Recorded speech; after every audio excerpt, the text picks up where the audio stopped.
Good morning, everyone. I hope you guys are all having a blessed week. Mine's going really good. Yeah, I wanted to talk to you this morning about a scripture in Ephesians 4:31 about evil speakings.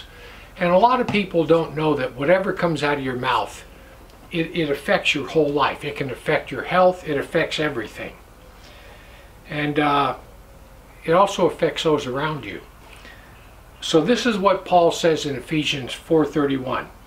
He says, "Let all bitterness and wrath and anger and clamor and evil speaking be put away from you with all malice." Now, you'll notice a lot of times when we do these Bible study videos that I will go through and I'll define all the words that are in that scripture.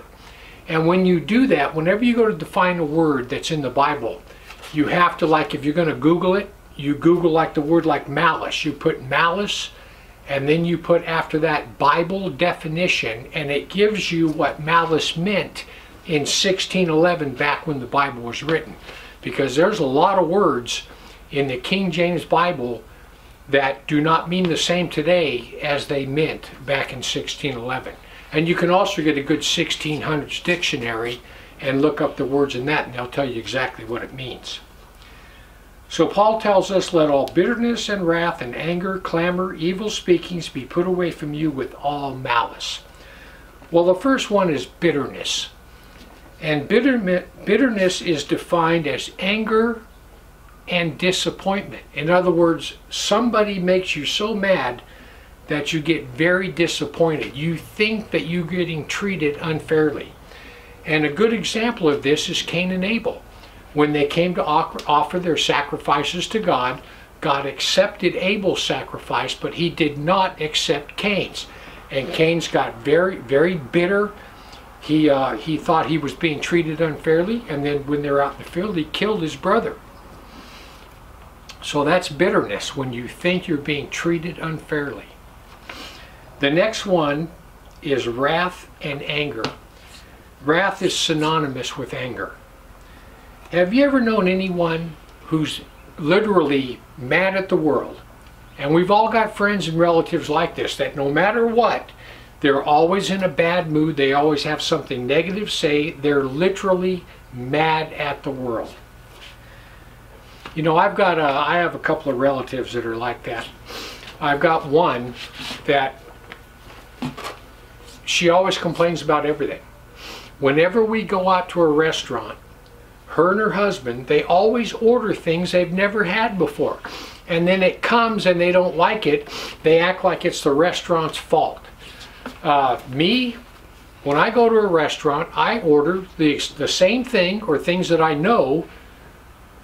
I don't order things I don't know. Like when we go to Outback, I order ribs and a bloomin' onion. When I go to Cattleman's, I always order a great big steak. I know what I'm going to get. I don't order things off the menu like she does to where I'm disappointed. But yeah, mad at everything. Always complaining about everything.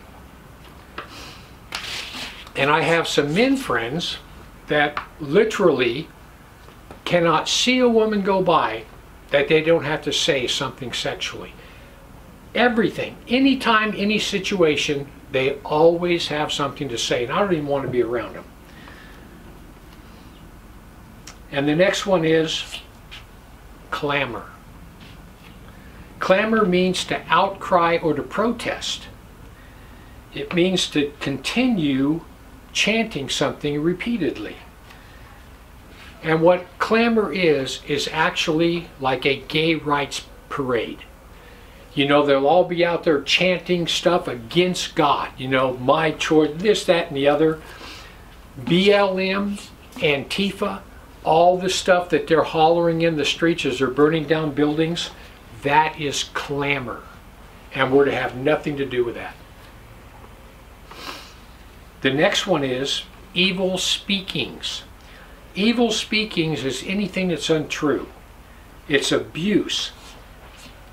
It's thoughtlessly spreading rumors, a talebearer. It's talking about someone with impure motives, slander, or to be a deliberate false witness. People, listen. In Proverbs 6:16 is listed 6 things that the Lord hates, and then it says the 7th is an abomination unto him. And the 7th one is Proverbs 6:19. A false witness that speaks lies, and he that sows discord among brethren. God hates that. And that is evil speaking. Don't do that. And the last one is malice. Malice is the intent or desire to do evil to a person. The desire to inflict injury or harm or suffering on someone else.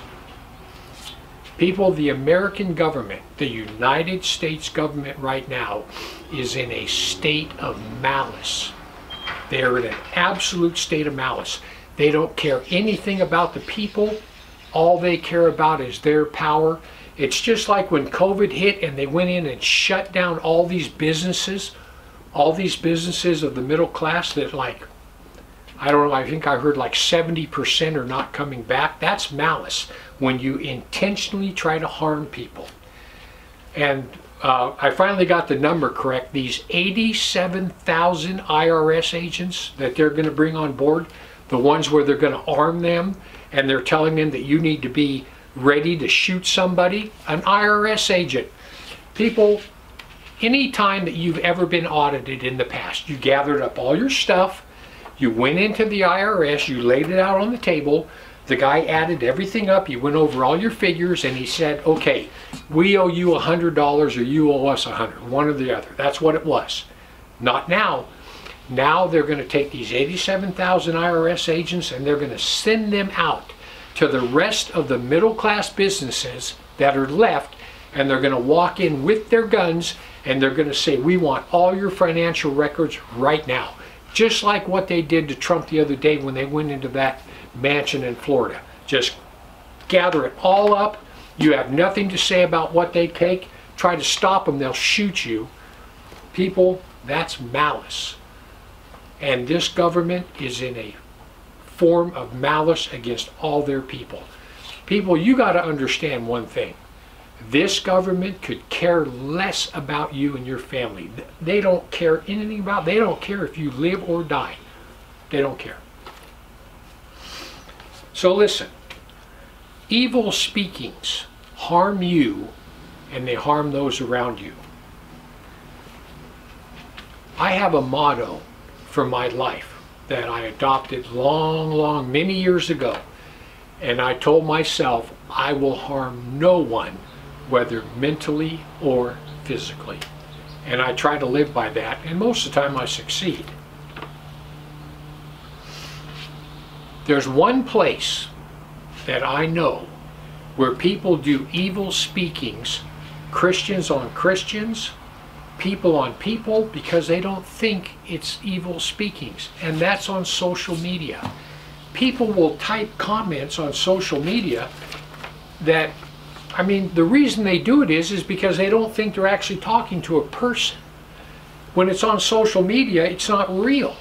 And I mean, people say the most hateful, hurtful things to people on social media because they're not talking to a person. They're just typing. I found that out just this last week when we did the Flat Earth video. I mean, I had some of the most horrible comments on some of the other stations, like on you know, what are they, BitChute, but especially on Rumble. I mean, and the thing is, I can't even go in the comments and comment back to say anything to these people. So I'll just let it go. So listen, be careful what comes out of your mouth. And especially be careful about what you type on social media. Because you not only harm yourself, but you harm all those around you. And you especially harm those you're speaking to. So anyway, I just want to give you something to think about. Heaven or hell, you choose. Just remember, once you take your last breath, it's a done deal.